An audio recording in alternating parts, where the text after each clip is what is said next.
All right, so let's talk about shoplifting, or shrink, as they like to call it in the industry. And I'm going to tell you some things about shrink here that are really funny. But shrink is a broad term used for lost product. It does not mean shoplifting exclusively. It is a cute term that these corporations, Walmart is one of them, that they like to lump all of their loss into that is not lost due to like non-sales. So that means if somebody shoplifts something, if product goes missing, if an employee steals something, because that's different than shoplifting, it's shrink. They lump it together. Now, when I was looking up details about shoplifting, I found an article from 2015 via Reuters, and this was Walmart being interviewed in there. And in 2015, Greg Foran, the head of Walmart U.S. operations at the time, I don't know if he has any more, but he said that shrink had been added to other forms of theft. And keep in mind, shrink isn't just shoplifting. So they lumped it in to inflate their numbers for loss. This is back in 2015. Now, why are we talking about this now? Because shoplifting is being seen as a major issue everywhere, from Dollar Tree to Dollar General to the dollar store to Walmart. All these stores are complaining about shoplifting being a problem. Now, in that 2015 article, Greg there couldn't provide a number. He didn't provide any actual numbers for it. Now, if you look that up like I did, you're going to say, you probably commented and say, oh, it's $3 billion. The $3 billion is what they lost. No, he didn't actually quote that. He made a statement in that article, and I still have it pulled up over here.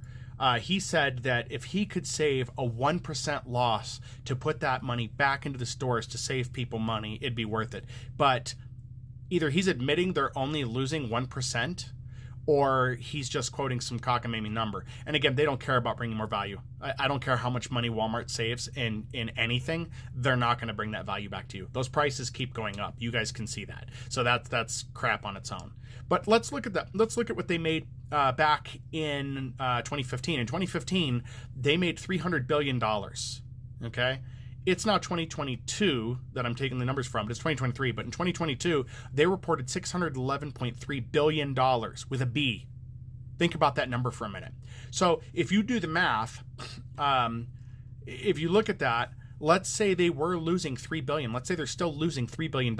It's less than 1% of their earnings. Less than 1%. This is the kind of number speak you have to watch for. A company is going to pick the number that sounds more impressive to you. To the average American that's just not looking at things and wants to blame minorities and everybody else for their problems, when Walmart comes up with a statement and they say, we lost $3 billion due to shoplifting, every person that's not educated or doesn't care to look further is going to, God, $3 billion is a lot of money. They made $611 billion. 1% loss is acceptable. Businesses have a built-in portion of loss that they're supposed to live with, and these companies just don't seem to think that they should or can. And realistically, that 1% is not hurting lives. I used to buy into that crap that, shoplifting people make something more expensive. I used to have that attitude. And then when I realized that it doesn't matter, and let's keep in mind that while they may not get all of that 1% back, they still get to file an insurance claim on the losses. They're covered. They're not losing much, if anything at all. And if nothing else, they do get to write it off on their taxes too when they file. So this is one of those things that's ridiculous. It's gone on too long. Stop doing things. The last video I did was about a man who was shot for stealing 25-cent cupcakes.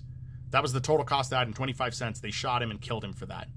It doesn't matter. If people are stealing food, like, how many of you remember that scene out of Demolition Man where they're robbing the Taco Bell, right? And Sylvester Stallone's character is like trying to figure out what's going on. There's a lot of panic, but he's just kind of looking around and noticing they're stealing food. They're not hurting anybody. And that scene resonates with me because I think about, is people stealing food? I'm not going to stop them. They're not stealing stuff they don't need. Most people that are stealing food are stealing stuff they need that they can't afford. So stop demonizing people for just trying to survive when things are getting more expensive.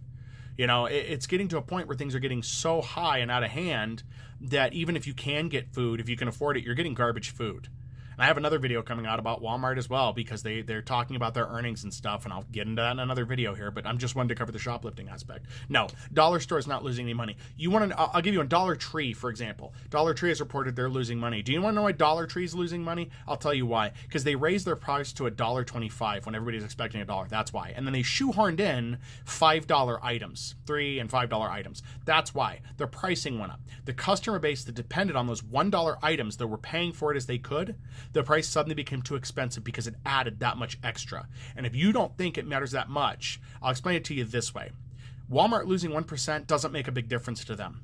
But somebody having to put out a lot more than 1% in extra means they can't afford a can of soup, bread, meat, something else. See, it's different when you don't have billions of dollars. It's much different.